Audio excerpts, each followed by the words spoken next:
This is episode 14 of the Breaking the Coconut Show. On this episode, 3 major speakers share their ideas, challenges, and other insights about the entrepreneurial space and tech space in Nigeria. James Burton, a 2018 Pershing Square Scholar at the University of Oxford. His research is focused on public policy programs to foster entrepreneurship, particularly the Nigeria UWIN program. He shares his ideas on what the UWIN program stands for and how other enterprises and entrepreneurs can benefit from it. Oluseyi Soyode Johnson is an innovation and business development expert at Ericsson and a regional partner at African Technology Foundation. As an ecosystem builder and an award-winning entrepreneur, Oluseyi seeks to create strong platforms that help identify, nurture, and accelerate nascent talent and solutions. Belarus Okoji, a mass communication graduate, presenter, and head of the content development team at TechCityNG.com. She is a seasoned broadcaster who works at City 105.1 FM. She shares the impact that Tech City is making in the tech entrepreneurship space in Nigeria and some of the peculiar challenges. Welcome everyone to the BTC show. So today is we have a different kind of BTC show. We call it the BTC Fireside Chat. So my name is Charles Umeh, and we have an amazing audience here. The idea for today is that James has been in Nigeria for 1 month, if I'm correct. And what will be your own general perspective with your own research? Because I'll let most of the entrepreneurs tell their own story. But what's your own perspective on why, for instance, you let me know that the UWIN program is meant to be a model that you want to work on.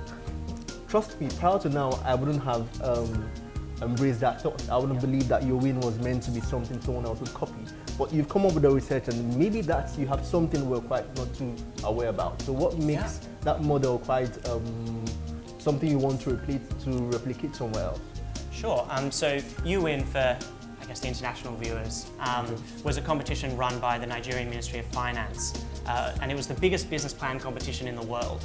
And they essentially used the competition as a vehicle to invest, or I shouldn't say invest, give grants. So money that didn't have to be paid back, just grants, to over 7,500 entrepreneurs in Nigeria. Just less than half of them off the business plan. Okay.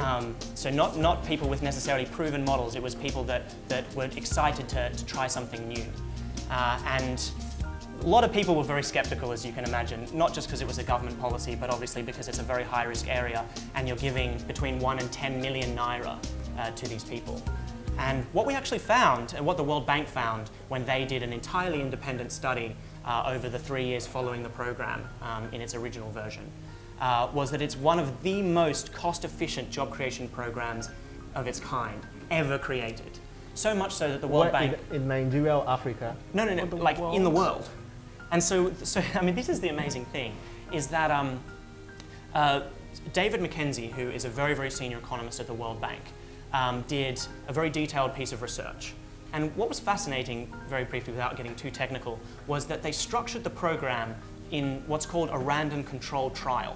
Okay. And what that is where, while they gave just the best business plans the money straight away, then the second best group, they actually allocated randomly.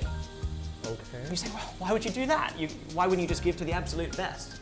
And the reason is that what you can do once you have allocated randomly is you can say that there's a group that got the money and a group that didn't get the money. Okay. And they're the same generally, right? They got the same score in their business plan. But what they did is that now you can compare the growth outcomes. How many did this group employ? How many did this group employ? And the difference in employment between those two groups is the number of jobs that was created by the program. And we know that number very, very clearly. It's undisputable that there's a difference there, and very clear that that's because of the program. And what that enables us to do, to kind of jump back from that bit technical piece for a second, is to compare the cost of the entire program with the number of jobs created to end up with a cost per job created. And we can look at other programs and say, what did it cost them for every job they created? And so David McKenzie just did a big worldwide study. He looked at a wage subsidy program in Jordan. He looked at consulting programs. He looked at fiscal stimulus in the US.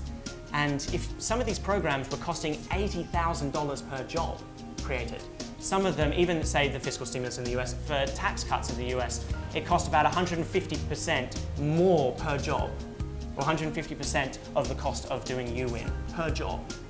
So when you've got 80,000 for some jobs, UN was doing it for 8,500 per job. 10x better. And so what the UN program now means for the rest of the world is how can we learn from Nigerian entrepreneurship? How can we replicate your successes for other sub-Saharan African countries and indeed countries around the world to help them create employment for their people? Interesting. That's new. That's new. Okay, cool. We'll let the entrepreneurs in there. We have Tech City. So Bella, tell us.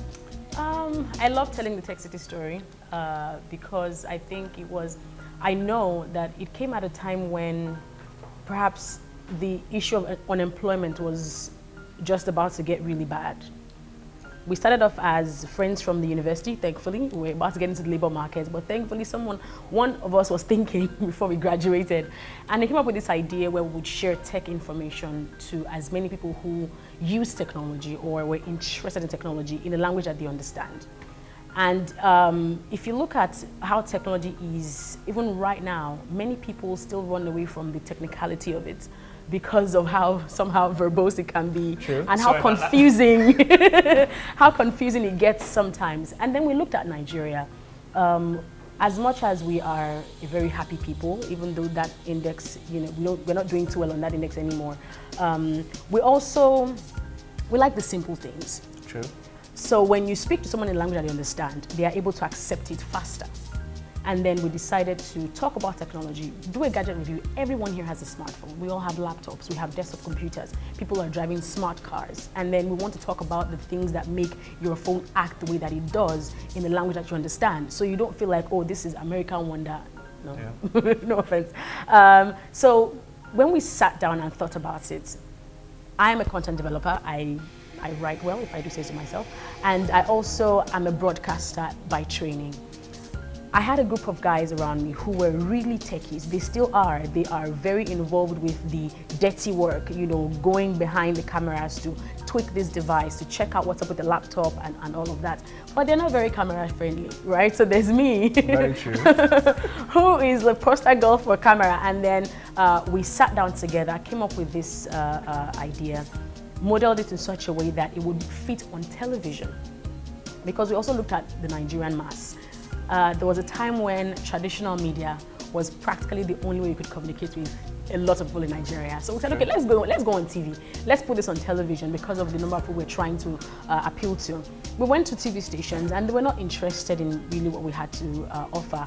They were able to admit at least that it was a good idea that we had, it was a good model we had, but the money aspect was what they were not very okay with. Okay, so how much would it cost to put a 15-minute tech program on television? It would cost millions for just one episode, and then multiply that by a whole season, 13 episodes. It was just, they were not thinking big at the time. It was like, oh, that's just way too much for us to give you free of charge.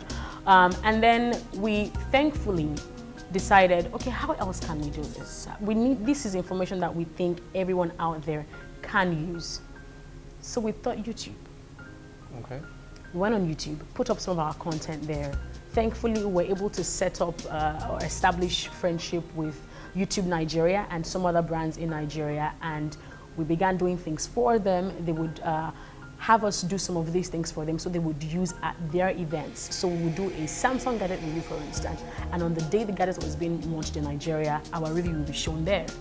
Okay. Which was amazing. We didn't even see any of this at the time. We were just really concerned about putting this content on television, but thankfully there was that whole YouTube thing and we were able to do that. And of course, as time went on, we had to do a lot more things. We have looked at being a complete 360 degrees media company that also helps out with advertising. We have great people who do content. We've had to employ more people to have them use their talents, have them use their gifts as well to help big and small companies alike. SMEs also, we are telling the stories of these SMEs that have similar stories like ours, SMEs that are doing amazing things but are not being heard. Who is going to tell their stories? We have a lot of websites everywhere talking about what Snapchat is worth and what Facebook is worth and how many advertisers Facebook has. It's not a bad story, but there are things happening in Nigeria that Nigerians need to know. There are things happening in Nigeria that the entire world needs to know about. who is going to tell those stories? So we took it upon ourselves to look out for some of these amazing stories, look out for SMEs, small businesses that are doing amazingly, startups everywhere that are coming up with amazing ideas, solving problems in every sector. And we're telling these stories, sharing all of this inspiration with as many people who may or may not know or may not even need these things. But just know that, look, Nigerians are doing amazingly.